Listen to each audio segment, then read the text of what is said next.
Sir, आज करहल में अखिलेश जी ने कहा है कि 2027 में हम लोग प्रचंड बहुमत से जीतेंगे और साथ ही 2027 में जो भारतीय जनता पार्टी है वो एक ऐतिहासिक हार का रिकॉर्ड बनाएगी। इस पे सर क्या कहेंगे? देखो, ऐतिहासिक हार का रिकॉर्ड बना चुके हैं और 2027 में चुनाव होगा तब ना।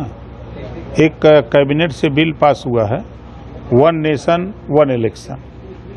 तो सरकार का कार्यकाल घटेगा और बढ़ेगा भी।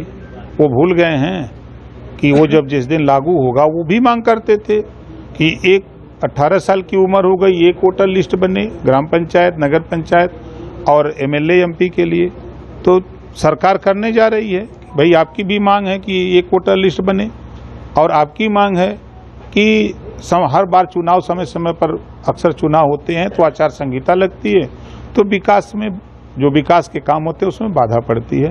तो उसको रोकने के लिए एक चुनाव, एक देश की बात जब आ रही है तो फिर 27 की बात कहाँ से आ रही है?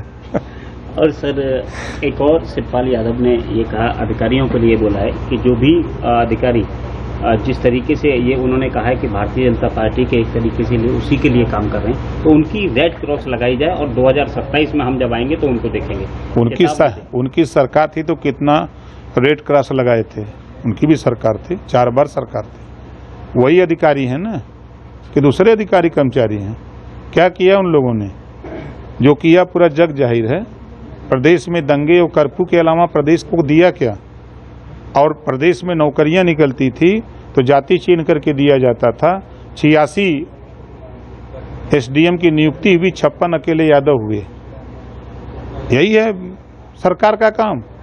आज उठा के देखिए, योगी जी, मोदी जी एनडीए की सरकार में, हम लोग सरकार में हैं, जिस मुसलमानों की उपेक्षा ये लोग करते हैं। 51 बच्चे मुसलमानों के आईएएस पास किए हैं, पहली बार आज़ादी के बाद। एक इतिहास है। और शिवपाल जी जब अलग अपनी पार्टी बनाए थे, प्रगतिशील समाजवादी पार्टी, तो उन्होंने ही कहा है कि समाजवादी पार्टी अब वो समाजवादी पार्टी नहीं है, ये चोर उचक्कों की पार्टी है। गरीबों की जमीन कब्जा करने वाले लोग इसमें आ गए हैं। अब ये समाजवादी पार्टी नहीं, ये चोर लुटेरों की पार्टी हो गई है। शिवपाल जी बोला करते थे। तो आज वही शिवपाल जी का चिन्हित करके क्या करेंगे? किसी आईएएस को वापस कर देंगे? आप अपने देखिए, अभी 20 साल तक लगातार बना तो रहे थे सरकार। हरियाणा में भी ना सारे चैनल भी कांग्रेस की तरफ मूव कर गए थे। हुआ क्या? हसर पिट गए सब। तो देखिए, काम पर जनता को काम चाहिए। आज जो राष्ट्रपिता महात्मा गांधी जी की जो सोच है, उस सोच पर हम जहां खड़े हैं, काम है। पूरे प्रदेश में इसको विकसित किया जा रहा है, यहाँ ट्रेनिंग दी जा रही है और पूरे प्रदेश में इस काम को हर गांव में प्रचारित किया जा रहा है। जो सोच देश की आज़ादी दिलाने वालों की थी कि गरीबों का कल्याण हो, आप बताइए कि कांग्रेस, सपा, बसपा मिल के केंद्र में सरकार थी, क्यों नहीं उन्होंने गरीबों के इलाज की व्यवस्था किया? इलाज की व्यवस्था किया तो माननीय नरेंद्र मोदी जी ने आयुष्मान कार्ड बना करके 5 लाख रुपया इलाज के लिए दिया। आज अभी जीरो पॉवर्टी योजना बनी। हर गांव से 25 परिवार ऐसे चयनित होंगे जिनको आवास, शौचालय, पेंशन, बिजली, आयुष्मान कार्ड, सारी सुविधा उनको फ्री में दे करके विकास की मुख्य धारा में लाएंगे। 15 लाख लोग साल भर के अंदर प्रभावित हो रहे हैं। अभी दूसरी योजना 5 लाख हम कक्षा 8 पास, 21 साल से 40 साल की उम्र, हम 5 लाख बैंक से लोन देने जा रहे हैं नौजवान को, और ब्याज सरकार देगी या वो रोजगार करे।